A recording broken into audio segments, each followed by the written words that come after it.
लड़े चालीची लड़े चालीची जंगल रे जंगल रे जंगल रे जंगल रे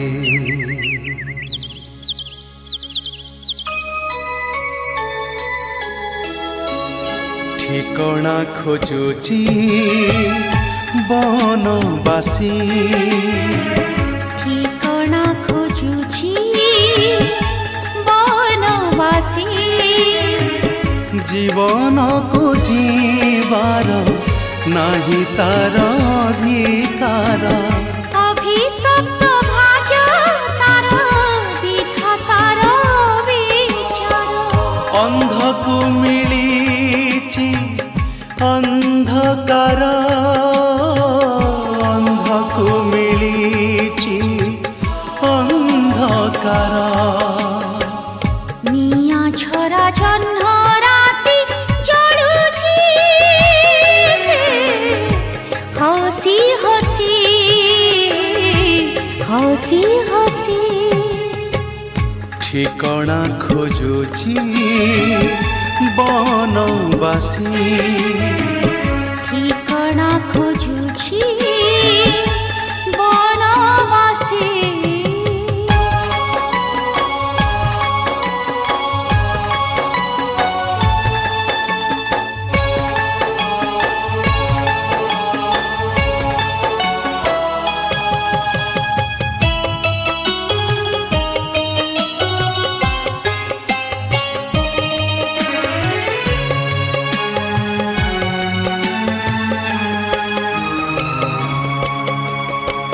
भिटा माटीरू से तड़ा खाइची जाजाबर होई घुरी बुलीची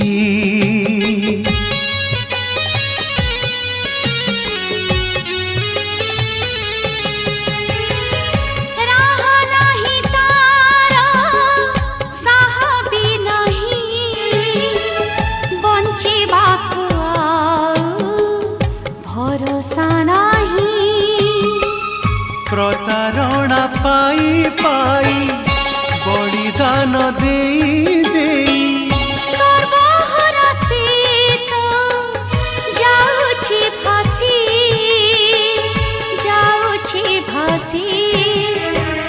ठिकଣା खोजुची बनवासी ठिकଣା खोजुछि बनवासी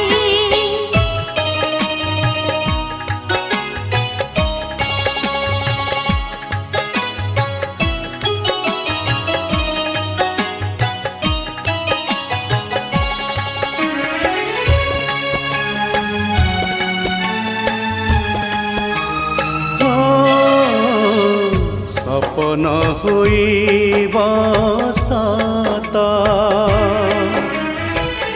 आसिब रे दिने सुख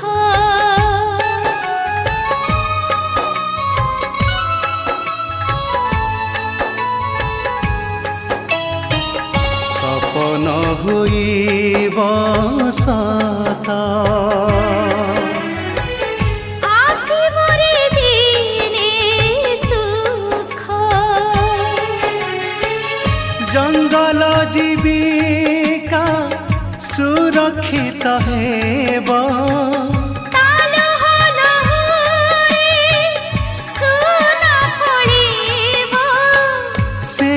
आशा नहीं मरी हसी हसी जानिला से कहीं जाए भासी भासी ठिकଣା खोजुची बनवासी ठिकଣା खोजुची बनवासी जीवन को जीवार नहीं तार अधिकार अभिशप्त भाग्य तार विधातार विचार अंध को मिली अंधकार अंध को मिली अंधकार निया झरा जन्म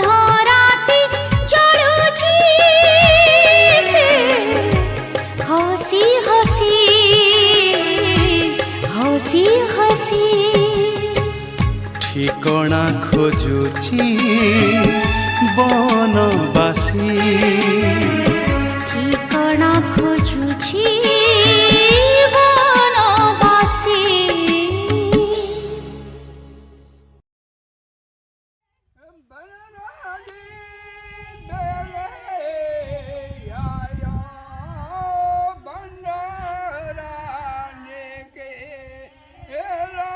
जुगे जुगे अवहेलित और अपहंच हो विकासर मुख्य धाराठारू दूरे रहितिबा ग्रामीण भारत में जंगल और जंगल आदिवासी तथा वनवासी जीवन चरम लांछना और निर्यातनार ज्वलंत निदर्शन निजर जीवन और जीविकार सुरक्षा पाई दश दशंधि धरी निरवच्छिन्न संघर्ष करि चलिथिबा समुदाय 62टी आदिवासी संप्रदाय ओडिशारे हाहाकार और नैराश्यता भितर कालातिपात करुछन्ति नाही नथिबा दुर्दशा और विभीषिकार यही करुण चित्रपट सुंदरगढ़ जिल्लार संप्रति अत्यंत उद्वेगजनक बंचिबार राहा नहीं जीवनर साहा नहीं विकासर चिन्ह नहीं प्रगतिर स्थिति नहीं सबुठी अदेखा व्यथार ज्वाला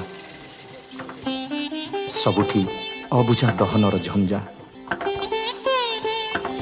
पंचायत ऑफिस ठारू आरंभ करी कलेक्टर कार्यालय जाए जंगल विभाग कर्मचारी प्रधानमंत्री दफ्तर जाए सेमानंको विषय रे गवेषणा करी आईएएस पढ़ुथिबा छात्र छात्री ठारू आरंभ करी सेमानकर अवस्था को अनुभव करने को आकाश मार्गरू गस्त करुथिबा मान्यवर मंत्रीगणक जाए सबुठी तांको पई मिथ्या प्रतिश्रुतिर छलना मिछ मजबूरीर बाहाना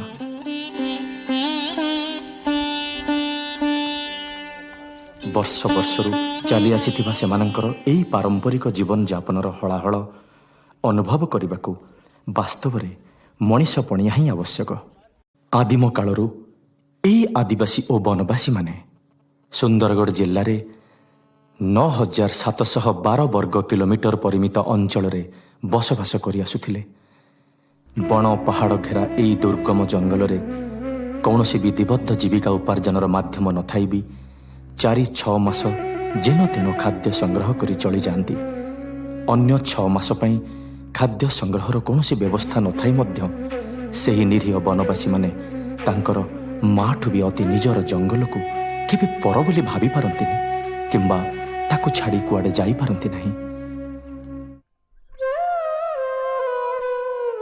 पहाड़िया असमतल माटी निजर झाड़ को निगाड़ी फसल मुठाए अमल करने को पड़े ताकू पुणी राति दिन उजागर रही वन्य पशु कबलरू रक्षा करने को पड़े टोपाए पानी पाई जीवाकू पड़े कहीं केते कोष दूर पहाड़ सेपटू आबड़ा खाबड़ा पथुरिया उठाणी रास्तार क्लांत आदिवासी महिलांकर असहायता को पादर व्यथा भाषार अवर्णनीय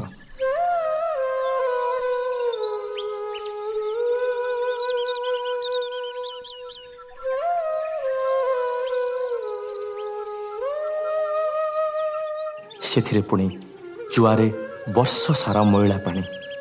ସେଇ ଦୂଷିତ ପାଣି ହତଭାଗ୍ୟ ମଣିଷଙ୍କ ପାଇଁ ପାନୀୟ ଜଳ। ତାକୁ ଭରି ନେବାକୁ ମାଠିଆମାନଙ୍କର କେତେ ଯେ ତୃଷ୍ଣା, ସେହି ତୃଷାର୍ତ ଆଦିବାସୀମାନଙ୍କର ପୁଣି କେତେ ଯେ ପ୍ରତୀକ୍ଷା।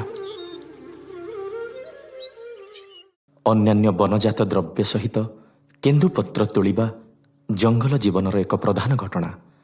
ଘଞ୍ଚ ଜଙ୍ଗଲର ବିଷଧର ସର୍ପ ଓ ବାଘ ଭାଲୁ ଆଦିଙ୍କ ବିପଦକୁ ଭ୍ରୂକ୍ଷେପ ନ କରି ନିଜର ପେଟ ପାଇଁ ମୁଠାଏ ଦାନାର ଆବଶ୍ୟକତାକୁ ପୂରଣ କରିବାକୁ ଆଦିବାସୀ ସ୍ତ୍ରୀମାନେ ଦଳ ଦଳ ହେଇ ପତ୍ର ତୋଳିଥାନ୍ତି।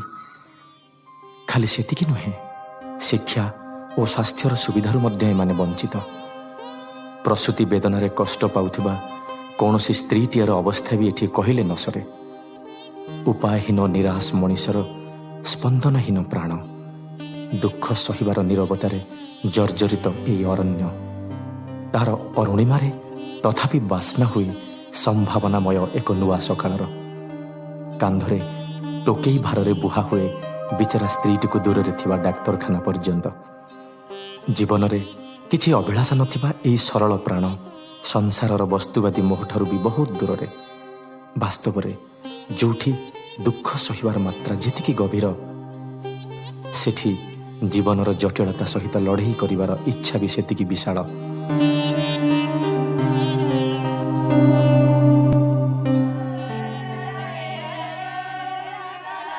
ସେଇ ବିଶାଳତାରୁ ହିଁ ଝରି ଆସେ ହୃଦୟର ଗୀତ, ଆତ୍ମାର ସଙ୍ଗୀତ।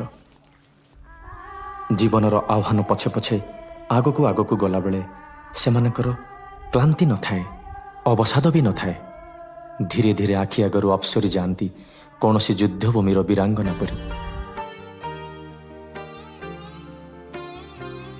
ଏସବୁ ଅକଥନୀୟ ଯନ୍ତ୍ରଣା ହସି ହସି ସହୁଥିବା ବେଳେ ସେମାନେ ଗୋଟିଏ କଥା ଭାବିଥିଲେ ଯେ ଏ ସାରା ଜଙ୍ଗଲଟା ତାଙ୍କର, ଆଉ ଏ ଜଙ୍ଗଲର ସବୁ ଗଛ ପାହାଡ଼ ଜମି ବି ତାଙ୍କର ଅତି ନିଜର।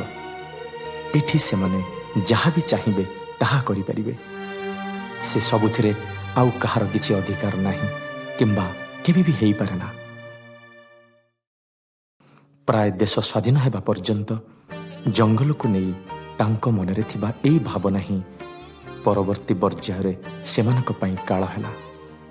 ଯେତିକିବେଳେ ସେମାନେ ଜଙ୍ଗଲର ଆତ୍ମା ସହିତ ନିଜର ଆତ୍ମାକୁ ମିଶାଇ ଦେଇ ବଞ୍ଚିବାରେ ଅଭ୍ୟସ୍ତ ହୋଇ ଉଠିଥିଲେ, ଠିକ୍ ସେତିକିବେଳେ ସେମାନଙ୍କୁ ବାରମ୍ବାର ନିଜର ଭିଟାମାଟି ଓ ଚାଷ ଜମିକୁ ବଦଳାଇ ଏ ଜଙ୍ଗଲରୁ ସେ ଜଙ୍ଗଲ ଘୁରି ବୁଲିବା ପରି ହୃଦୟ ବିଦାରକ ପରିସ୍ଥିତିର ଦାବାନଳରେ ଜଳି ପୋଡ଼ି ପାଉଁଶ ହେବାକୁ ପଡ଼ିଲା। ସମଗ୍ର ଭାରତର ଅନ୍ୟ ରାଜ୍ୟ ଓ ଜିଲ୍ଲାମାନଙ୍କ ପରି ସୁନ୍ଦରଗଡ଼ର ଜଙ୍ଗଲ ଅଞ୍ଚଳରେ ବି ଗଢ଼ି ଉଠିଲା ଅନେକ କଳକାରଖାନା, ଶିଳ୍ପାନୁଷ୍ଠାନ ଏବଂ ଜଳଭଣ୍ଡାର।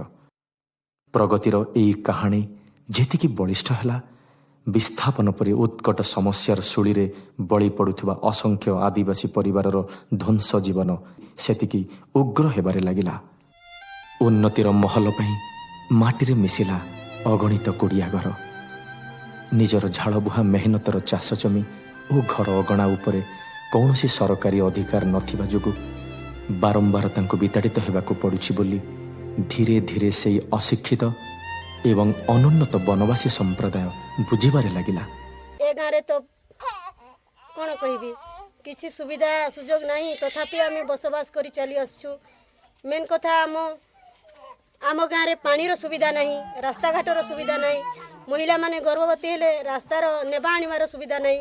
ଆଜ୍ଞା ଆମର ଇ ଗାଁ ଥି ବସବାସ କରବାର ଆମର 40 ବର୍ଷନୁ ଉପରେ ହେଲାନ।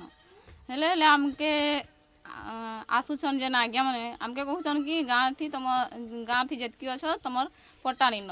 ହେ ପଟ୍ଟା ଜିନିଷଟା କାଁଟା ଆମେ ହେଲେ ନି ଜାନି ଭଲ ଭାବରେ, କିନ୍ତୁ ହେ ପଟ୍ଟା ନିନ ଲାଗି ଆମେ ପଢ଼ି ନି ପାରବାର, କି ପଢ଼ଲେ ହେଲେ ଆମେ କାଷ୍ଟ ସାର୍ଟିଫିକେଟ୍ ନିନ ହେଥିଲାଗି ଆମେ ପଢ଼ି ନି ପାରବାର। ଆଉ ଯଥା କଥା ପଢ଼ିଗଲେ ହେଲେ ଆମକେ ଯେନ୍ ଟାଇପିଂ ଦେସନ୍ ହେଟା ହେଲେ ଆମେ ପାଇବାର ଲାଗି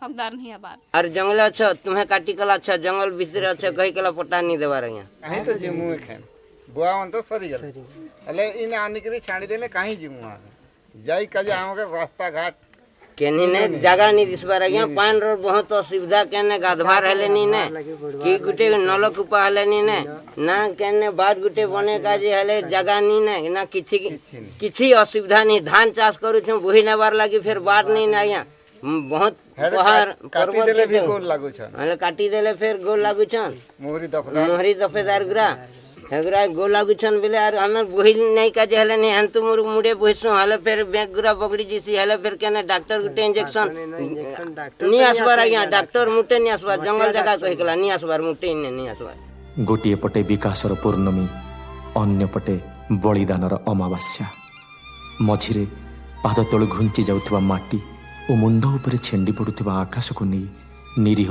आदिवासी उपरे बीती जाउथबा निर्यातनार दारुण परिस्थिति सेमानंक पई विभिन्न समय तैयारी हेतिबा राजस्व और जंगल नियम अनुसार तांको अधिकृत जमीबाड़ीर स्थायी पट्टा इत्यादि दियाजिबार व्यवस्था को सरकार ठीक भाव कार्यकारी नकरी परवर्ती पर्यायर सेमानंक उपरे चालुथिबा विभिन्न अत्याचार विरुद्ध रे कौनसी पदक्षेप नेबा बदल नीरव रहिले अन्य निकटस्थ राजस्व ग्रामर किछि खल प्रकृतिर बासिंदा तथा दुर्नीतिग्रस्त जंगल विभाग कर्मचारी माने हाथ रे हाथ मिसाई एई पट्टा पाई नथिबा असहाय आदिवासी मानक पाखरु नियमित बेआईन बटी आदाय करुथिले एपरिकी पूजा पर्व समय रे सेमाने रक्त को पानी करी रोजगार करिथिबा तांकर समस्त संबल को जोर जबरदस्त छड़ाई नेउथिले स्थानीय प्रशासन आखिरे अंधपुटुली बांधी स्थान पलटि जाइथिला एहार फायदा उठाई अनेक लोक लाभवान होउथिले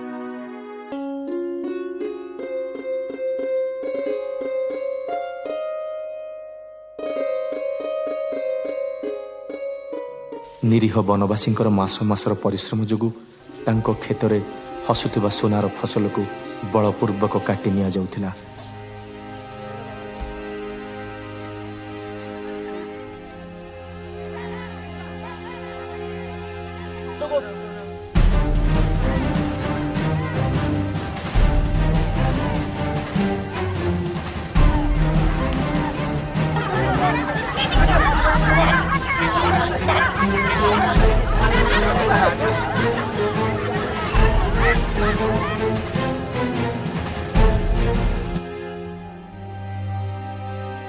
समय देखि किछि दुर्बृत्त श्रेणीर लोक एमानंक फलंता खेत को उजाड़ी देवा उद्देश्य तांको चाष जमी भितर को दल दल गोरुपलों को भी पुराई देवाकू साहस करती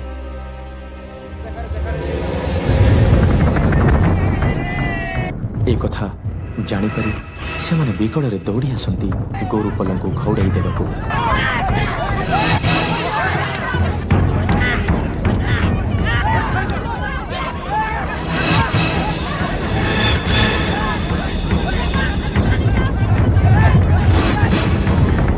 मुठाए दानार शेष आशा आखि आगे उजुड़ी जीव ताको सहिबा जे केते कष्ट से कथा जार जाए से ही जाने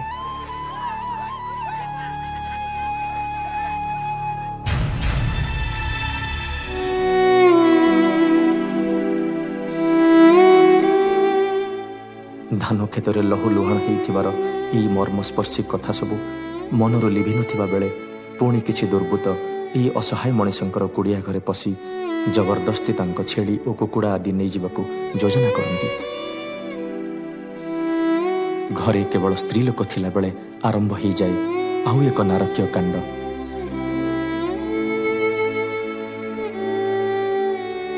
निजर खाइबार इच्छा मेंटाइबा पई छेली कुकुड़ा को छड़ाई तो नियंती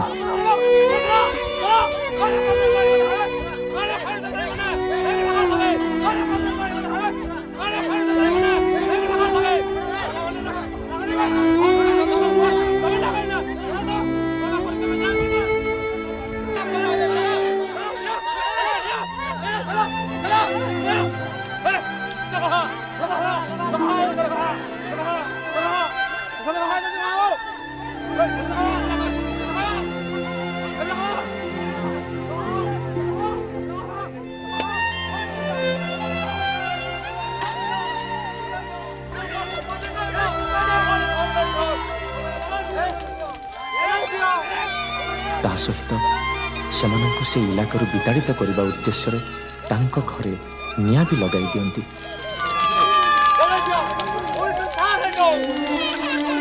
ଆଖି ଆଗରେ ଚାହୁଁ ଚାହୁଁ ତାଙ୍କ ଫଟା କପାଳର ଝୁମ୍ପୁଡ଼ି ଘର ହୁତ୍ ହୁତ୍ ନିଆଁରେ ଜଳି ପଡ଼ି ଛାରଖାର ହୋଇଯାଏ। ଚାରିଆଡ଼େ ଖେଳିଯାଏ କେମିତି ଏକ ଅଜଣା ଭୟର ଆତଙ୍କ। ସମସ୍ତଙ୍କର ଉଜଡ଼ା ମନ ହେଇଯାଏ ନୀରବ ନିଥର। ଯିଏ ଯୋଉଠି ବସିଲା ସେଇଠି ସେମିତି ବସି ରହେ ପଥର ପରି। ଇଏ କି ଦୁର୍ଭାଗ୍ୟ ସତରେ! କେତେ ଯେ ଦୁଃଖ, କେତେ ଯେ କଷ୍ଟ। ମନକୁ ଟାଣ କରି ପୁଣି ବଞ୍ଚିବାର ଚେଷ୍ଟା ଆରମ୍ଭ ହୁଏ। ପୁଣି ଜଙ୍ଗଲ ଭିତରେ ଆହାର ସନ୍ଧାନରେ ଲାଗି ପଡ଼ନ୍ତି ସ୍ତ୍ରୀ ଲୋକମାନେ।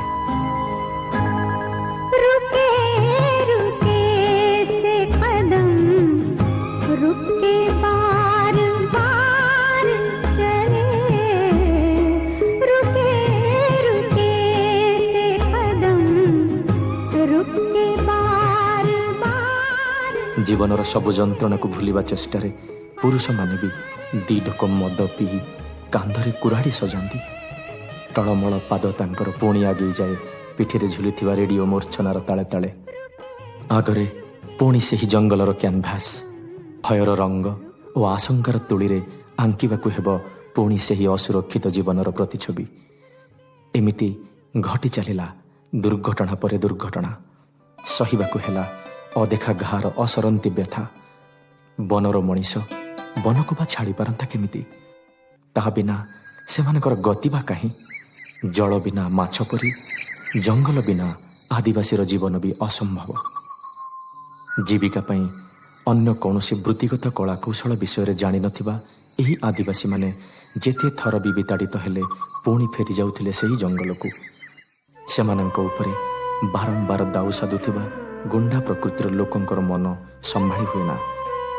ସେହି ଜଙ୍ଗଲ ଜମିର ପଟା ପାଇନଥିବା ନିରୀହ ଲୋକଙ୍କ ଭିତରେ ପୁରୁଣା ଡର ଓ ଭୟକୁ ସୃଷ୍ଟି କରିବା ଲକ୍ଷ୍ୟରେ ଏବଂ ସେମାନଙ୍କୁ ତଳି ତଳାନ୍ତ କରିବା ଉଦ୍ଦେଶ୍ୟରେ ପୁଣି ବସ୍ତି ଭିତରକୁ ପ୍ରବେଶ କରନ୍ତି।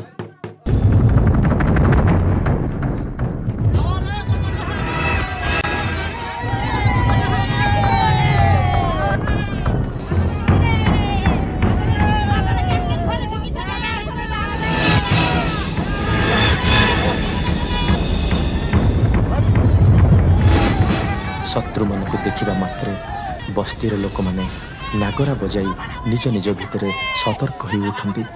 ଦୂରରୁ ସେହି ନାଗରାର ଶବ୍ଦ କାନରେ ପଡ଼ିଲା ମାନେ ବସ୍ତି ଲୋକଙ୍କ ଭିତରେ ଖେଳିଯାଏ କୁକୁଆ ଭୟର ଶିହରଣ। ସମସ୍ତେ ସବୁ କାମ ଛାଡ଼ି ଘର ଅଗଣାରୁ ବାହାରି ଆସନ୍ତି ବିକଳରେ ଗାଁ ଦାଣ୍ଡକୁ। କାହା ମୁଣ୍ଡରେ କିଛି ବୁଦ୍ଧି ପଶିପାରେ ନା। ସେହି ଭୟାତୁର ପରିବେଶରେ ଯିଏ ଯୁଆଡ଼େ ପାଏ ବସ୍ତି ଛାଡ଼ି ପଳାଇ ଯାଆନ୍ତି।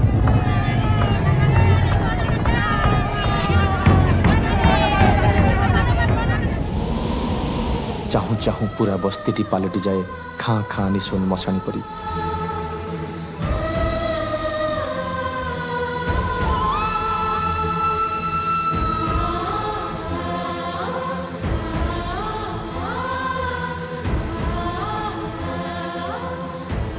ବିଭିନ୍ନ ପ୍ରକାରର ଲୁଟ୍ ତରାଜ କରିବା ସହିତ ସେମାନଙ୍କ ଘର ଅଗଣା ଭଙ୍ଗାରୁଜା କରି ଧ୍ୱସ୍ତ ବିଧ୍ୱସ୍ତ କରି ପକାନ୍ତି।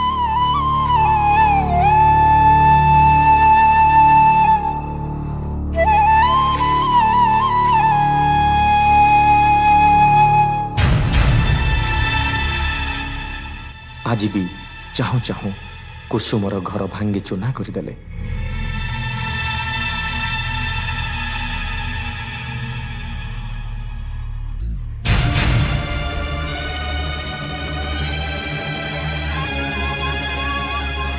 ବାରମ୍ବାର ବେଆଇନ ଗୁଣ୍ଡାଗିରି ଓ ଲୁଟ୍ ତରାଜରେ ଅତିଷ୍ଠ ହୋଇପଡ଼ିଥିବା ଦୁଃଖିନୀ କୁସୁମର ହୃଦୟରେ ନିଆଁ ଲାଗିଲା।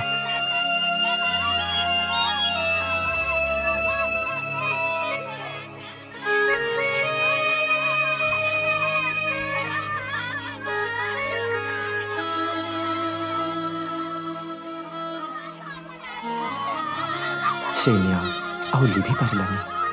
ଛାତି ଭିତରଟା ଶ୍ୱାସରୁଦ୍ଧ ହୋଇ ଯେମିତି ଫାଟି ପଡ଼ୁଥିଲା। ତାର ଆଉ ବଞ୍ଚିବାକୁ ଇଚ୍ଛା ନଥିଲା।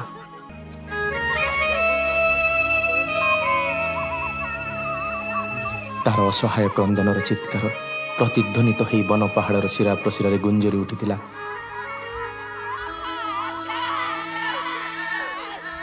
ସେଦିନ ଆଖିରୁ ନୁହେଁ ଲୁହର ଶ୍ରାବଣ ବହି ଯାଉଥିଲା ତାର ଆତ୍ମାରୁ।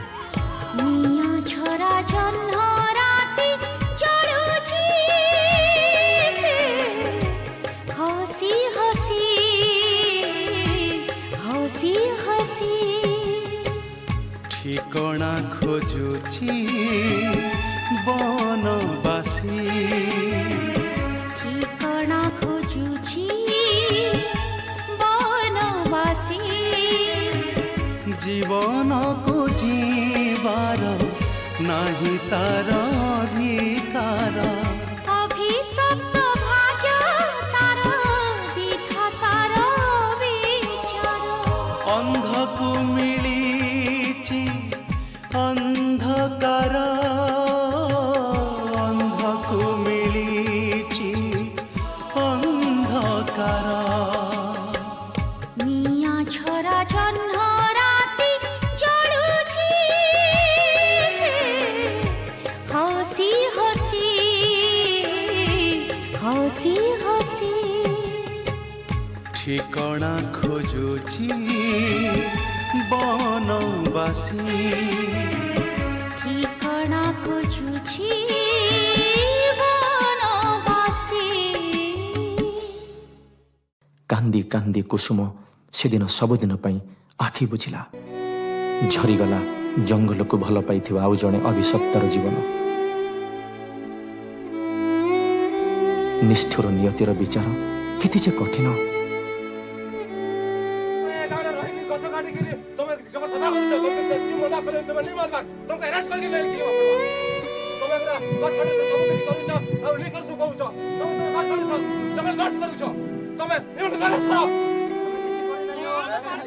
ବିନା କାରଣରେ ଅନେକ ନିର୍ଦ୍ଦୋଷ ଆଦିବାସୀଙ୍କୁ ଜାଣି ଶୁଣି ମିଥ୍ୟା କେସ୍ରେ ଫସାଇ ଜେଲରେ ପୁରାଇ ଦେଲା ପରି କୁସୁମ ମରିଗଲା ପରେ ତାହାର ଗେରସ୍ତକୁ ବି ଦାରୋଗା ବାବୁ ଆସି ବାନ୍ଧି ନେଇଗଲେ। ଜଙ୍ଗଲକୁ ଜବରଦସ୍ତି ଦଖଲ କରି ବେଆଇନ ଭାବରେ ଗଛ କାଟୁଥିବାର ମିଥ୍ୟା ଅଭିଯୋଗରେ ସେ ଥିଲା ଅନ୍ଧ ସରକାର ଆଗରେ ଅଭିଯୁକ୍ତ ଆସାମୀଟିଏ।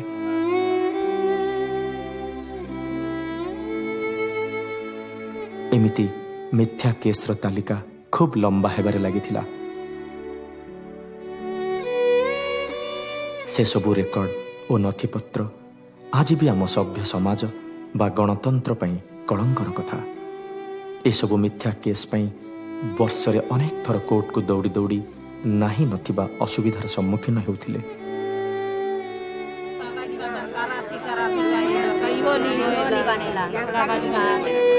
ଆମ ଦେଶ ସ୍ୱାଧୀନ ହେବାର 40 ବର୍ଷ ପର୍ଯ୍ୟନ୍ତ ଏହି ଗରିବ ନିଷ୍ପେଷିତ ଆଦିମ ବନବାସୀଙ୍କର ଜଙ୍ଗଲ ଜୀବନ ନିଶ୍ଚିତ ନୈରାଶ୍ୟତା ଓ ହାହାକାର ଭିତରେ ଗତି କରୁଥିଲା।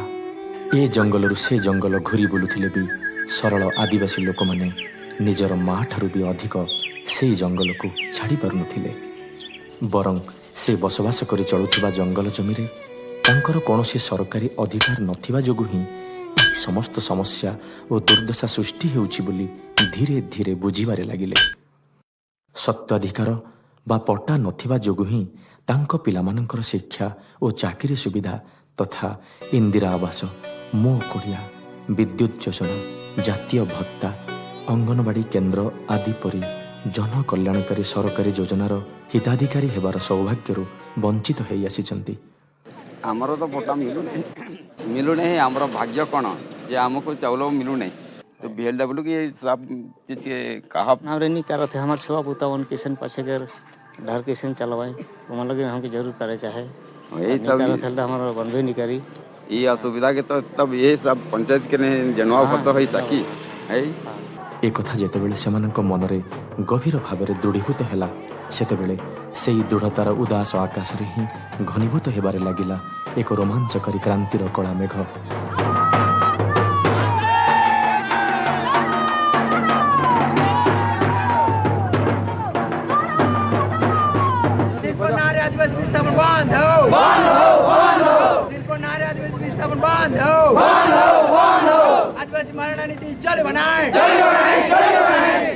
गोटे पटे जगतीकरण और विकास को नहीं ସଭ୍ୟ ସମାଜର ଉଗ୍ର ଅହଙ୍କାର ଓ ଅନ୍ୟପଟରେ ବିସ୍ଥାପନ ଓ ଜଙ୍ଗଲ ଜମି ଅଧିକାରକୁ ନେଇ ବିବଶ ମଜବୁର ଆଦିବାସୀ ସମ୍ପ୍ରଦାୟର ପ୍ରାଣସ୍ପର୍ଶୀ ବିପ୍ଳବ।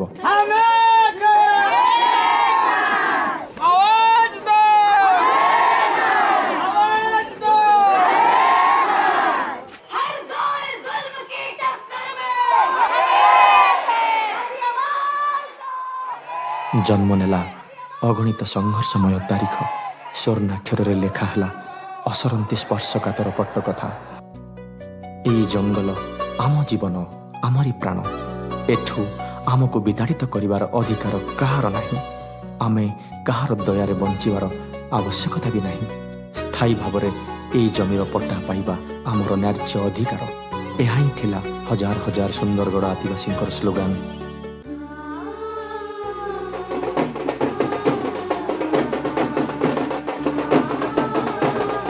ସମଗ୍ର ଦେଶ ସେତେବେଳକୁ ନିଜ ଜଙ୍ଗଲ ଜମିର ପଟ୍ଟା ପାଇଁ ଆଦିବାସୀମାନଙ୍କ ଦ୍ୱାରା ଚାଲିଥିବା ପ୍ରଚଣ୍ଡ ଆନ୍ଦୋଳନର ନିଆଁରେ ହୁତହୁତ ହୋଇ ଜଳୁଥିଲା।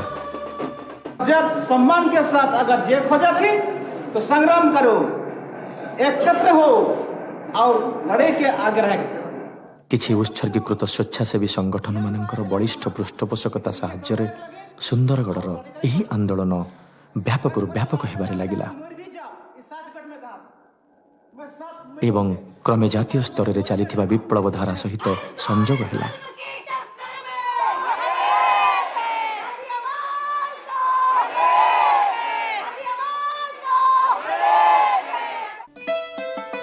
Centre for integrated rural tribal development CIRTD ର ଅବଦାନ ଥିଲା ଅତ୍ୟନ୍ତ ଗୁରୁତ୍ୱପୂର୍ଣ୍ଣ। ଏହି ସଂଗଠନର ସମାଜସେବୀ ମାନଙ୍କର ପ୍ରେରଣାରେ ଉଦ୍ବୁଦ୍ଧ ହୋଇ ସୁନ୍ଦରଗଡ଼ର ଆଦିବାସୀମାନେ ଗଢ଼ି ତୋଳିଲେ 4ଟି ବ୍ଲକ ଯଥା ଟାଙ୍ଗରପାଲି, ବାଲିଶଙ୍କରା, ଲେଫ୍ରିପଡ଼ା ଓ ସବଡେଗାର ଆଦି 55ଟି ଗ୍ରାମକୁ ନେଇ 8 କୋଶିଆ ଆଦିବାସୀ ଏକତା ମଞ୍ଚ ଏବଂ ହେମଗିରି ଆଦିବାସୀ ଏକତା ମଞ୍ଚ ପରି ସ୍ୱତନ୍ତ୍ର ଜନସଂଗଠନ, ଯାହାର ମୂଳ ଲକ୍ଷ୍ୟ ଥିଲା ଆଦିବାସୀ ଓ ଅନ୍ୟ ପାରମ୍ପରିକ ବନବାସୀଙ୍କର ଜୀବନ ଜୀବିକା ଅଧିକାର ସାବ୍ୟସ୍ତ କରିବା, ବିସ୍ଥାପନର ଶିକାର ହେଉଥିବା ବିସ୍ଥାପିତଙ୍କୁ ଥଇଥାନ କରିବା, କାମଧନ୍ଦାର ଅନ୍ୱେଷଣରେ ବିଭିନ୍ନ ସହରକୁ ପଳାୟନ କରୁଥିବା ଲୋକମାନଙ୍କୁ ବୁଝାଇବା ତଥା ନିଜର ଗୋଷ୍ଠୀଗତ ଉନ୍ନତି ଉପରେ ଗୁରୁତ୍ୱ ଦେବା। ଏହି ସଂଗଠନଗୁଡ଼ିକର ଆନୁକୂଲ୍ୟରେ ଆୟୋଜିତ ହେଲା ଶହ ଶହ ପ୍ରଭାବଶାଳୀ ର୍ୟାଲି, ଧାରଣା, ପୋଷ୍ଟକାର୍ଡ଼ ଅଭିଯାନ ଏବଂ ପଟ୍ଟା ପାଇବା ପାଇଁ ଦାବିପତ୍ର ଉପସ୍ଥାପନା ପରି ଅଗଣିତ କାର୍ଯ୍ୟକ୍ରମର ଧାରା।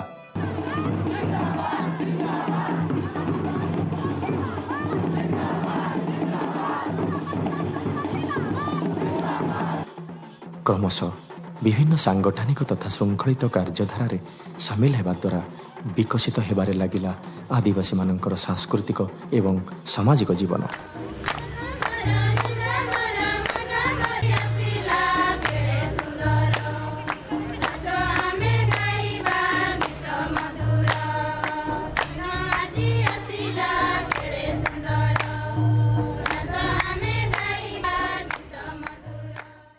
आदिवासी एकता मंच जिंदाबाद, जंगल जमी पटाओ मर दाबी, जंगल जमी पटाओ मर दाबी, जंगल जमी पटाओ मर दाबी, जंगल जमी पटाओ मर दाबी, जंगल जमी पटाओ मर दाबी, जंगल जमी पटाओ मर दाबी।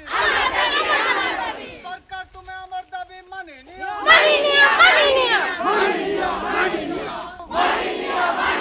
जाति न मानी बनिया चलेबो एकता मां एकता जिंदाबाद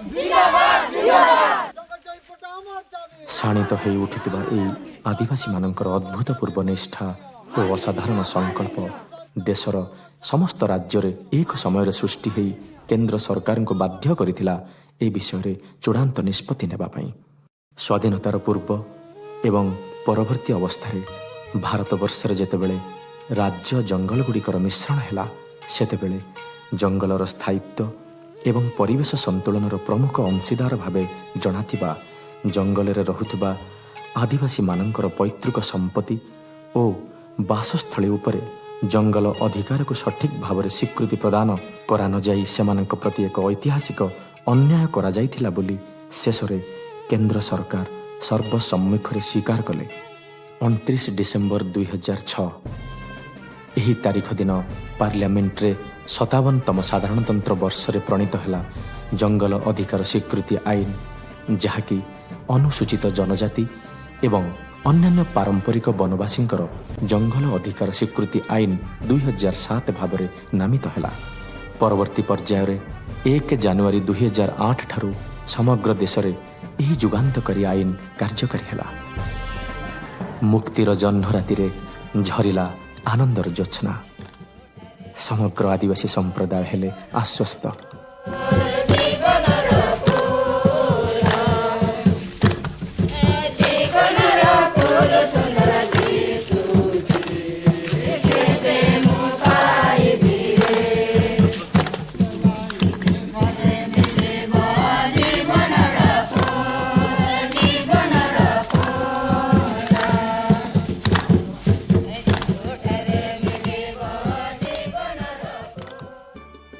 ଜଙ୍ଗଲ ସମ୍ପଦର ସଦୁପଯୋଗ ହେବା ବାହାନାରେ ଶାଗ ମାଛ ମୂଲ୍ୟରେ ଧନୀ ପୁଞ୍ଜିପତିମାନଙ୍କୁ ଦିଆଯାଉଥିବା ଜମି ଏଥର ତାହାର ପ୍ରକୃତ ହକଦାରକୁ ମିଳିପାରିବ। ଏହି ସ୍ୱପ୍ନରେ ବିଭୋର ହେଲା ଭାରତବର୍ଷର ଲକ୍ଷ ଲକ୍ଷ ଆଦିବାସୀ ମଣିଷ।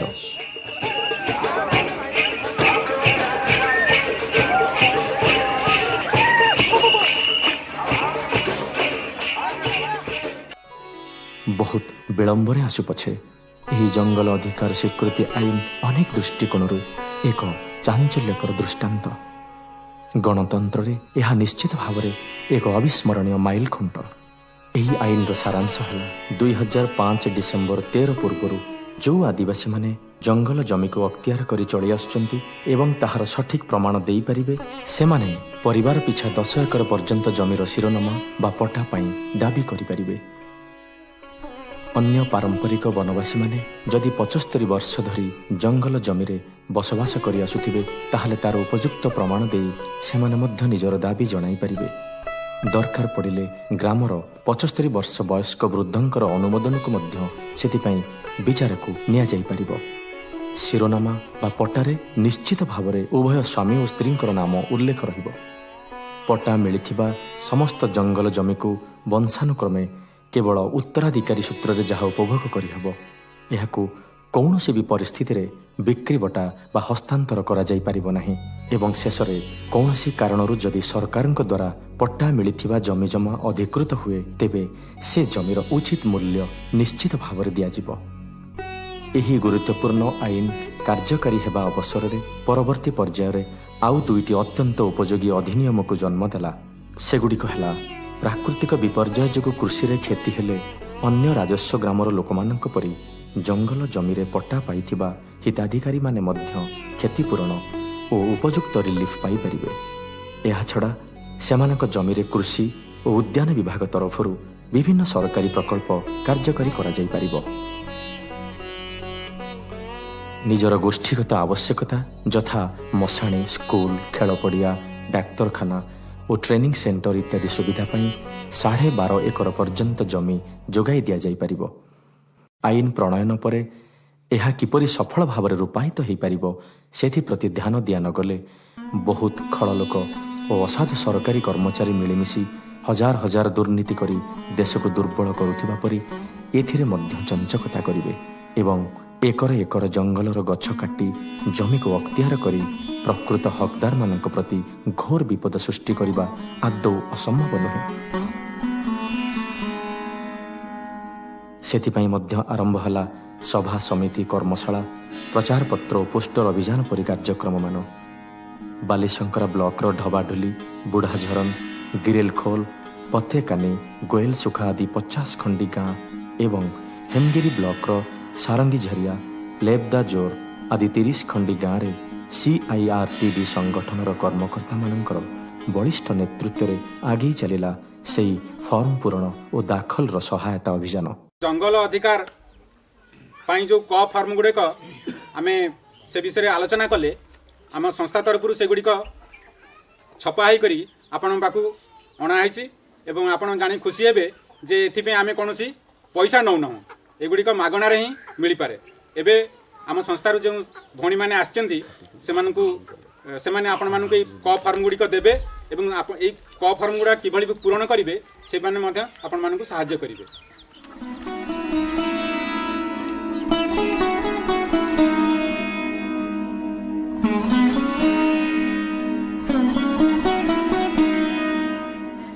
जेन पहला जहाँ ना लिखाई तुम ना लिखाई ओहमती लाकड़ा दाबीदार मान नाम बोले स्वामी किंबा स्त्री नाम कहछे जेहेतु तुम इने ओहमती लाकड़ा तुम ना लिखाई इने तुम स्वामी ना लिखा है पिता नाम सामूहिक अधिकार बा गोष्ठीगत अधिकार जमते आम जी जी जमी चाष करुचे से व्यक्तिगत से क फर्म रे पूरण करके आप आनिले तार आम जोड़ा दरकार से बुझेलु जोड़ा कमी अच्छी से बुझेलु से फर्म को लेकिन आप जंगल अधिकार कमिटी पाखे देकी रसीद आनबे से भाई आज आम ख फर्म विषय आउ टे भलरे बुझा खेल पड़िया क्लब घर आंगनवाड़ी केन्द्र यही सबू आउ पोखरी करवा ये सबू आपणकर उन्नति से आर्थिक उन्नति हम सामाजिक उन्नति हम से 12.5 एकर पर्यंत जमी जंगल जमी को डाइभर्सन करके गोष्ठी अधिकार को सरकार देवे बेली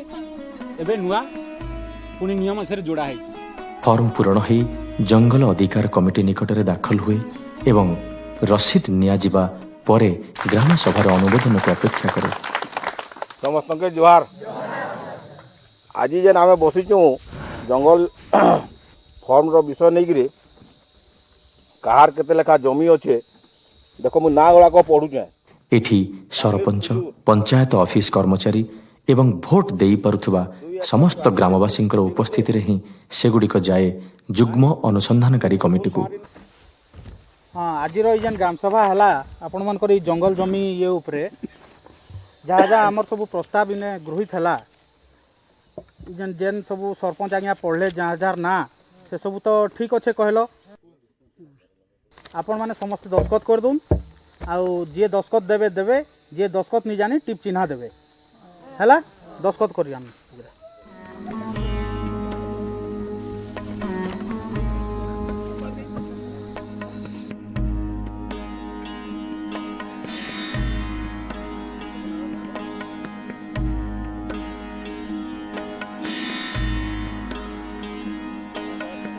हाँ है गला सबे करल तो दस्खत हाँ हेले हेला आज सभा एतकी भंगाला जुहार जुहार जुहार जुहार सबके जुहार सबके जुहार।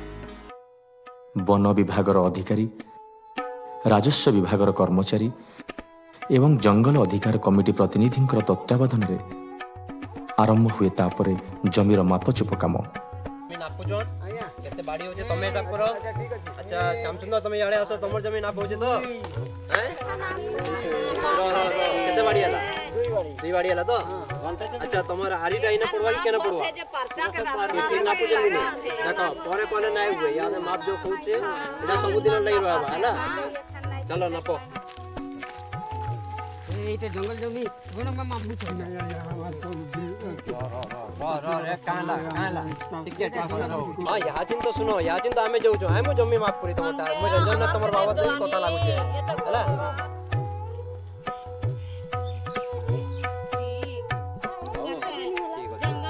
और रଣା केला टिकेट नाही करो एने नक्शा कटा हो जे बुझलो कि नहीं भूल हे गेले बना जा तमटा यहाँ परे दाबी गुड़िक सब डिविजनल कमिटी को जाई विचार करा जाए एवं निष्पत्ति निया जाए जहाँ जिला स्तरीय कमिटी रे अनुमोदन लाभ करी जिलापाल डीएफओ पीएआईटीडीए आदि अधिकारी द्वारा दस्तखत करा जाई पट्टा बंटन प्रक्रिया आरंभ हुए। वर्ष वर्षर एही पट्टा पाइबार स्वप्न आज हाथ पाहांतारे ओ ताको मिलिथिबा एही चमत्कार अधिकार को साकार करिबारे आमे उत्सर्गित हेबा ही हेबो आम अन्याय और पापर प्रायश्चित। समस्तंकर मिलित सहयोगरे सदर ब्लॉकर 19 जन ग्रामवासी को प्रथमे दियागला पट्टा एवं आरंभ होला एक सुवर्ण जुगर नुआ सकाळ।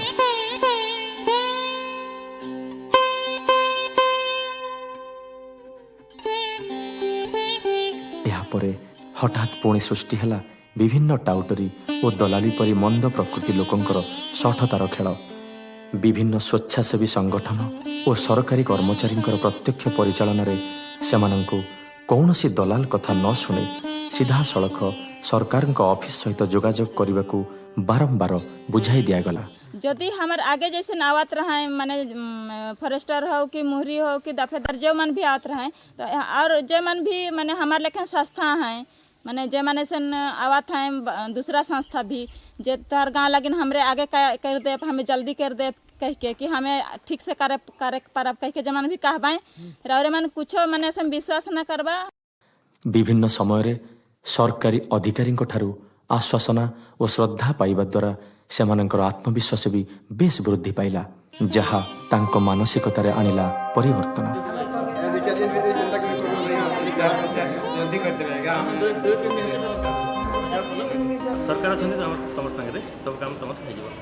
आज पर्यंत सुंदरगढ़ 2 लाख आदिवासी परिवार मध्यरु 30,000 दाबी दाखल करा जाई सारिछि एवं सेथिरु मात्र 12,000 योग्य विवेचित होइतिबा बेले अन्य गुड़िक विभिन्न कारण जोगु नाकच करा जाइछि। तन्मध्यरु 31/3/2011 सुद्धा समग्र जिल्ला रे 9,214 जनकु पट्टा बंटा जाई सारिछि।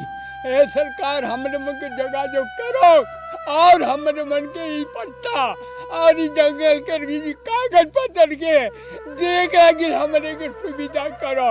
हमरे मन ब्लॉक के तहसीलदार के और हमरे मन कलेक्टर थाने में जाके हमरे कहे लेकिन हमारे के कुछ नहीं बुझे। एथिरु स्पष्ट बारी ही पड़े जे केते मंथर गति आगौछि एही पट्टा दिया जिबार प्रक्रिया। सेथिपई एबे समस्त ग्रामवासी एकजुट होई जिल्लापालଙ୍କୁ देखा करबाकू बाहरिछंती। निज अधिकार पई कहार दया उपर निर्भर करबा अनुचित भाबी एमाने निजे निज पई स्वर उठाउछंती। जिल्लापाल, उपजिल्लापाल, बीडीओ, डीआरडीए, वन विभाग, पीआईटीडीए आदि विभिन्न सरकारी ऑफिस सहित सीधा सड़क जोगाजोग करुछंती सेमाने। केवल ये जो जंगल जमी अधिकार नुहे सरकार जो अन्य कार्यक्रम रही आमर आईटीडी माध्यम रे आपण मानकर जमीर केमती जलसेचन हो पार आपण मानकर केमती इनकमेबिलिटी बढ़ी पार सब गोटे कथा विश्वास करूँ जे सरकार सब आपण मान हित अच्छी। व्यापक आकार भी प्रचार कर अंक दिन से ब्लॉक रे गोटे अवेयरनेस कैंप रखा तेणु समस्त लोक भी जना प्रोग्राम से दिन होचे लोक आस तार व्यवस्था करूँ।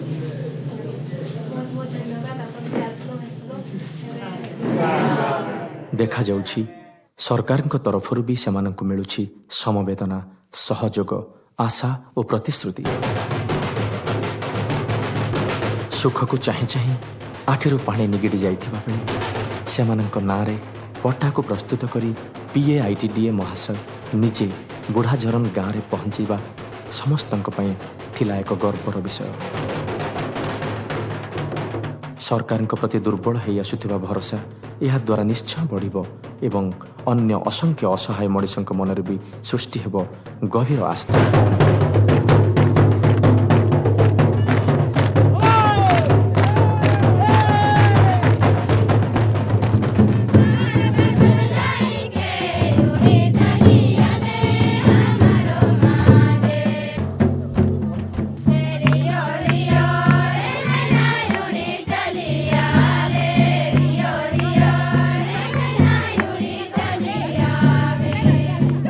साधु लकड़ा आश्रम पटा न बस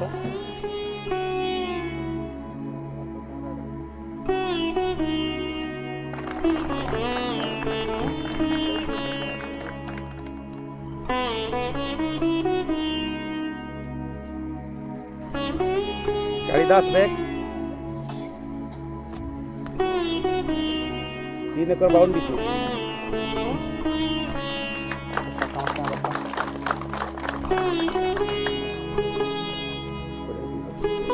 कल्याणी कुजूर 6 एकड़ 32 डिसमिल।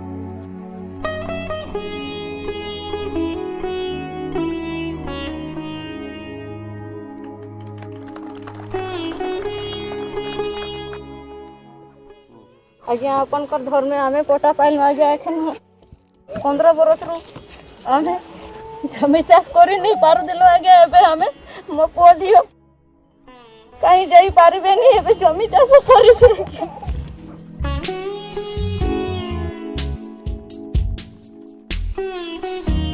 धनमासी टपो 5 एकड़ 37 डिसमिल अच्छा पटा नहीं धन्यवाद। हम बहुत खुशी रे पाई गलूँ, एते हमके सस्ता थी मिली गला और हमें छुआ पिला के खन हमें जहीं भी जाइक नहीं दम हमार जमीन कमाबे और हमके पूछबे, एते लगे बहुत खुशी।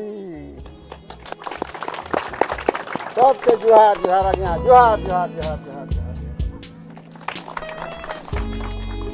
यही सब जो जमी गुड़ा बर्तमान आपण ना रे से अधिकार रहिबा पई जो शिरोनामा प्रदान करागला से जमी गुड़िकर किपरि डेवलपमेंट हो पार आ सरकार विभिन्न साहाय्य सहयोग जो रही चाषी मान प्रति लोक मान प्रति जो जो योजना गुड़ सब रही से सब माध्यम आपण मानक सब प्रकार सहायता प्रदान करा जाई पारिबो। बहुत दिन और तपस्या आज आमर सफल हो पार छे, जेनटा कि आमर एठाने किछटा भाई बहन पाइले आउ ये लड़ाईटा आमर जे PIIT रे सुंदरगढ़ जेन आम के अधिकार आज देकरी खुशी कराले।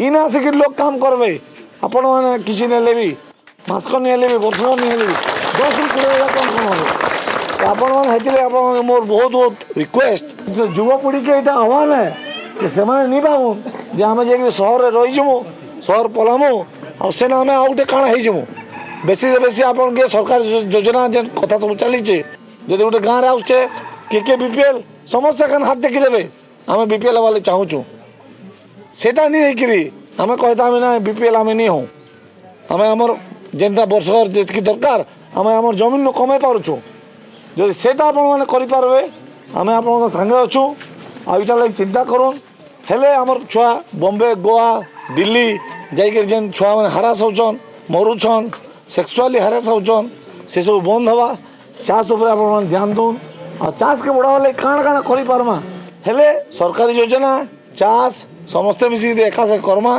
गोटे सामग्रिक विकास हवा। CIRTD संपादकों उक्ति वास्तव में गभीर तात्पर्यपूर्ण। पट्टा मिलगले से काम सरी जाएनि। एबे सेही जंगल जमीर प्रतिटी इंच जगह को सरस सुंदर सुजला सुफला बा उत्पादनक्षम करी सेमानंकर समन्वित विकास करने पाई तृणमूल स्तर स्वेच्छासेवी संगठन बैंकर एवं सरकारी विभागर विभिन्न योजना गुड़िकर समन्वय और कन्भर्जेन्स प्रक्रिया त्वरान्वित करने निहाती आवश्यक। एसबू जीवन को भल पाइबार संकल्पर कथा, निज गोड़े ठिया हो विकलांगत्वरू मुक्ति पाइबार कथा।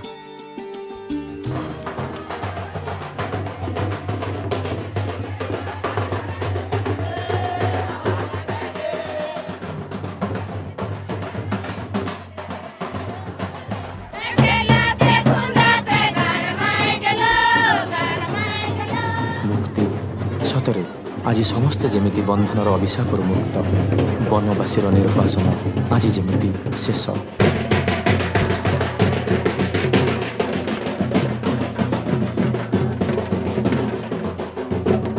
चाखंडे माटीर मोह पाई कृषिजीवी माने संग्राम करिबा और शेष रे लड़ाई करी अधिकार साब्यस्त करिबा परे वन फूलर सुगंधरे विभोर हो पड़िथिबा एहा एक अपूर्व जतरा।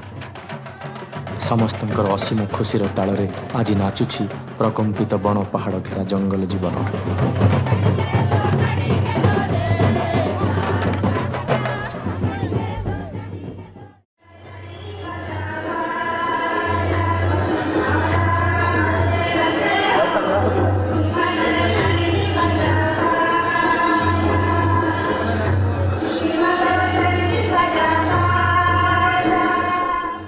सरकार समस्त योजनार सुफल पाइबाकू ग्रामवासी माने एक ही आगो को बढ़िबाकू अंटा भिड़िले।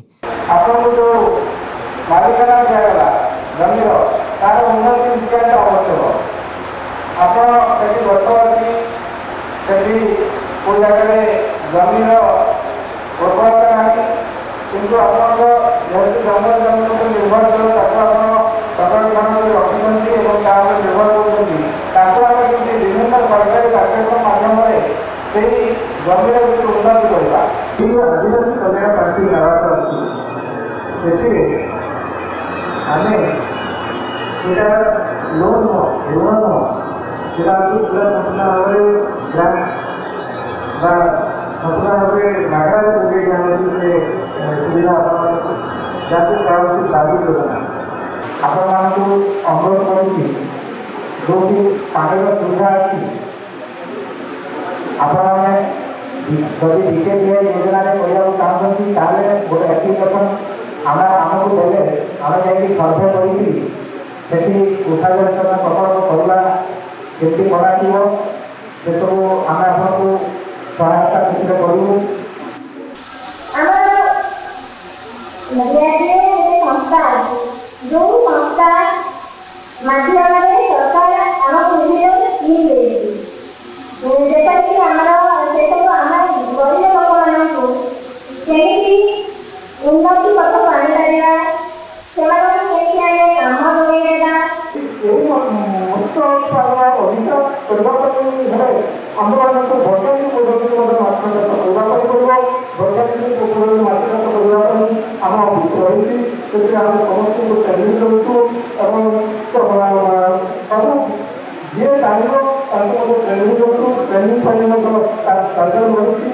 ଯେଉଁଟା ଜେଲ୍ ଜିନିଷ ତାଙ୍କ ନାଁ ଜାଣ ତାଙ୍କେ ମୋ କୁଡ଼ିଆ ନାଁରେ ସମାନ ପରିମାଣରେ 45,000 ଟଙ୍କା ଓ ଗୋଟେ ଫଳ ଦିଆହେଉଛି। ଯେଉଁମାନେ ଜମି ଜମା ପାଇଛନ୍ତି ତାଙ୍କୁ ମଧ୍ୟ ଆମେ ଏଥିରେ ଅନ୍ତର୍ଭୁକ୍ତ କରିବା ଅଛି। ଆମେ ଏଇ ହିତାଧିକାରୀମାନଙ୍କୁ ଆମ୍ବ ଚାଷ, କାଜୁ ଚାଷ, ଲେମ୍ବୁ, ଲିଚୁ ଇତ୍ୟାଦି ଯେଉଁଠି ପାଣି ସୁବିଧା ଅଛି ସେଥିରେ କଦଳୀ ଚାଷ ମଧ୍ୟ କରିପାରିବା। ଆଠକୋଶିଆ ଆଦିବାସୀ ଏକତା ମଞ୍ଚ, ହେମଗିରି ଆଦିବାସୀ ଏକତା ମଞ୍ଚର ନେତୃତ୍ୱରେ ଏଇ କିଛି ମାସ ହେବ ଲୋକଙ୍କୁ ମିଳିସାରିଲାଣି ଅନେକ ସୁବିଧା ସୁଯୋଗ। ରାସ୍ତା ନିର୍ମାଣ, କୃଷି ପୋଖରୀ ଆଦି ଅନେକ କାମ ହାତକୁ ନିଆଯାଇ ସାରିଲାଣି। ବିଜୁଳି ଆଲୋକର ସଂଯୋଗ ପାଇଁ ବି ଗାଁ ଗାଁରେ ଆରମ୍ଭ ହୋଇଛି କାମ।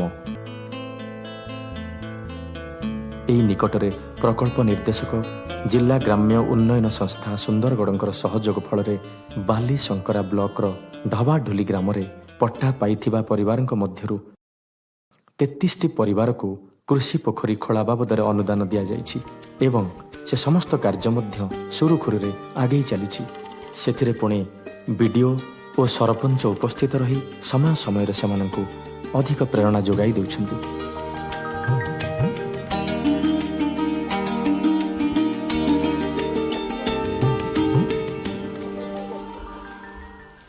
ଢବାଡଲିରେ ଆମର 49 ଜଣ ଲୋକ ଜଙ୍ଗଲ ଜମି ପଟ୍ଟା ପାଇଛନ୍ତି ଏବଂ ଏ 49 ଲୋକଙ୍କର ପଟ୍ଟା ପାଇଥିବା ଲୋକଙ୍କ ପାଇଁ ଆମେ ଫାର୍ମ ଫଣ୍ଡ ଯୋଗାଇ ଦେଇଛୁ। ଆଉ ସେମାନେ ଫାର୍ମ ଫଣ୍ଡ ଖୋଲିଛନ୍ତି। 22ଟା ଫାର୍ମ ଫଣ୍ଡ ଖୋଲା ସରିଯାଇଛି ଅଲରେଡ଼ି, ଆଉ 6ଟା ଏବେ ଅଣ୍ଡର ପ୍ରୋସେସ୍ରେ ଅଛି, କାମ ଏବେ ସରିଯିବ। ତାପରେ ଆମେ ପର୍ଯ୍ୟାୟକ୍ରମେ ମୋ କୁଡ଼ିଆ ଇନ୍ଦିରା ଆବାସରେ ମଧ୍ୟ ସେମାନଙ୍କୁ ଅନ୍ତର୍ଭୁକ୍ତ କରୁଅଛୁ। ଜଙ୍ଗଲ ଏରିଆ ମାନକେ ରୋଡ଼ ରାସ୍ତା ନଥିଲା, ନା ପାଣିର ସୁବିଧା ନଥିଲା, କିନ୍ତୁ ଏବେ ପଟ୍ଟା ପାଇଲା ସାର୍ ଏବେ ସବୁ କାମ ହେବା ବୋଲି ମୁଇଁ ଆଶା କରୁଛେ। ଆଉ ସେଥିଲାଗି ଆମର ତ ପ୍ରୋଗ୍ରାମ ଅଫିସର ଅଛନ୍, ଆମର ଜିଲ୍ଲାପାଳ ଅଛନ୍, ସମସ୍ତେ ଅଛନ୍ ସାହାଯ୍ୟ କରବାର୍ ଲାଗି। ସେମାନେ ସାହାଯ୍ୟ କଲେ ମୁଁ ସମସ୍ତଙ୍କୁ ମାନେ କାମକେ ଆଗେଇ ବଢ଼େଇ ନେତି ଆଉ ଗରିବ ଆଦିବାସୀମାନଙ୍କର ଲାଗି ସୁବିଧା ହୋଇପାରତା ବୋଲି ମୁଇଁ ଆଶା କରୁଛେ।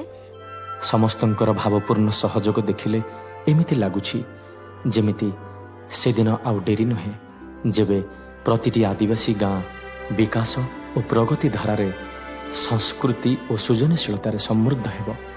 ବିଭିନ୍ନ ଉନ୍ନତିମୂଳକ କାର୍ଯ୍ୟକ୍ରମ ହାତକୁ ନେବାକୁ ପଡ଼ିବ। ଯୋଜନାବଦ୍ଧ ଭାବରେ ଉଚ୍ଚ ଭୂମିରେ ବିଭିନ୍ନ ପ୍ରଜାତିର ବୃକ୍ଷ, ବାଉଁଶ, ଫଳଗଛ, ଔଷଧୀୟ ଲତା ଚାଷ ହେବ। ନିମ୍ନ ଭୂମିରେ ମାଟି ପରୀକ୍ଷା କରାଇ ମରୁଡ଼ି ସହିପାରୁଥିବା ଫସଲ ଯଥା ମାଣ୍ଡିଆ, ଗଙ୍ଗେଇ, ଗୋଲଜି, କାନ୍ଦୁଲ, ବିରି, କୋଳଥ ଓ ରାଶି ଏବଂ ବିଭିନ୍ନ ପନିପରିବା ଚାଷ କରି ଖାଦ୍ୟ ନିରାପତ୍ତା ଓ ପୁଷ୍ଟି ନିରାପତ୍ତା କରାହେବ। ଛୋଟ ଛୋଟ ବନ୍ଧ କରାଯାଇ ଜଳସେଚନ ହେବ। ସେଦିନ ଆଉ ଡେରି ନୁହେଁ ଯେବେ ଫୁଲଜେନ୍ସିଆର ସ୍ୱପ୍ନ ଆଉ ସ୍ୱପ୍ନ ହୋଇ ସେହି ସ୍ୱପ୍ନରେ ହିଁ ରହିଯିବ।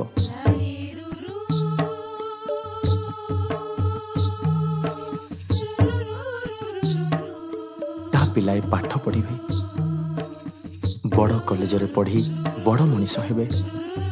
ଏ ଅଭିଳାଷ କେବଳ ଫୁଲଜେନ୍ସିଆର ନୁହେଁ, ଅସହାୟ ଓ ନିଷ୍ପେଷିତ ବନବାସୀର ସନ୍ତାନ ସର୍ବହରା ନହେଇ ମର୍ଯ୍ୟାଦା ଓ ସ୍ୱାଭିମାନର ମଣିଷଟିଏ ହେବ। ଏହି କଳ୍ପନାର ଅଭିସାରକୁ ନେଇ ଆଜି ବିଭୋର ପ୍ରତିଟି ବନବାସୀର ମନ।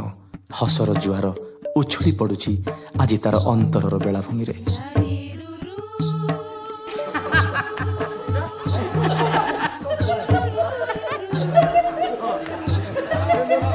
ଆଜି ଖାଲି ହସ ହସ ଆଉ ହସ, କେବଳ ହସର ହିଁ ଆଜି ଘୂର୍ଣ୍ଣିଝଡ଼।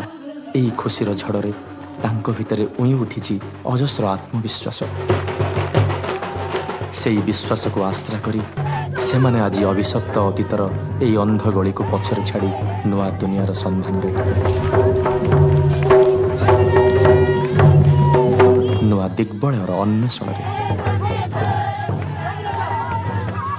ହାତରେ ହାତ, କାନ୍ଧରେ କାନ୍ଧ ଓ ପାଦରେ ପାଦ ମିଶାଇ ନାଚୁଛି ମାନବବାଦର ଏହି ବିଶାଳ ପଟୁଆର।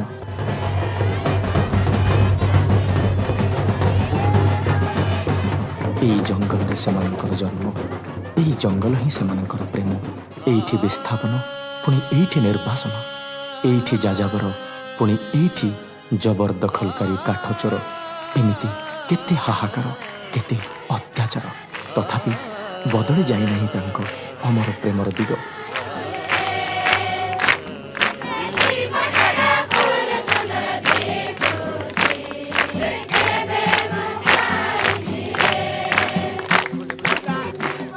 ଇଏ ସେଇ ପ୍ରେମର ମହୋତ୍ସବ, ଯୋଉଠି ସମର୍ପିତ ଗୋଟିଏ ଜାତିକୁ ପରିଚୟ ମିଳିବାର ଆନନ୍ଦ, ଯୋଉଠି ଉଲ୍ଲସିତ ଗୋଟିଏ ଗାଁକୁ ଠିକଣା ମିଳିବାର ସ୍ୱାଧୀନତା, ଯୋଉଠି ଶିହରିତ ଗୋଟିଏ ମଣିଷକୁ ବଞ୍ଚିବାର ଅଧିକାର ମିଳିଥିବାର ସ୍ୱାଭିମାନ।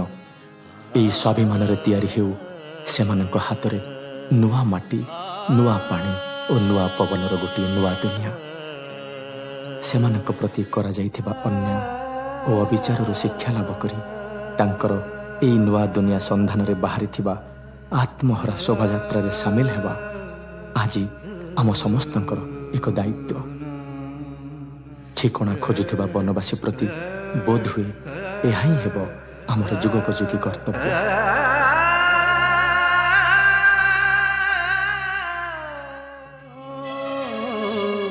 ସପନ ହୋଇବ ସତ, ଆସିବରେ ଦିନେ ସୁଖ, ଜଙ୍ଗଲ ଜୀବିକା ସୁରକ୍ଷିତ ହେବ।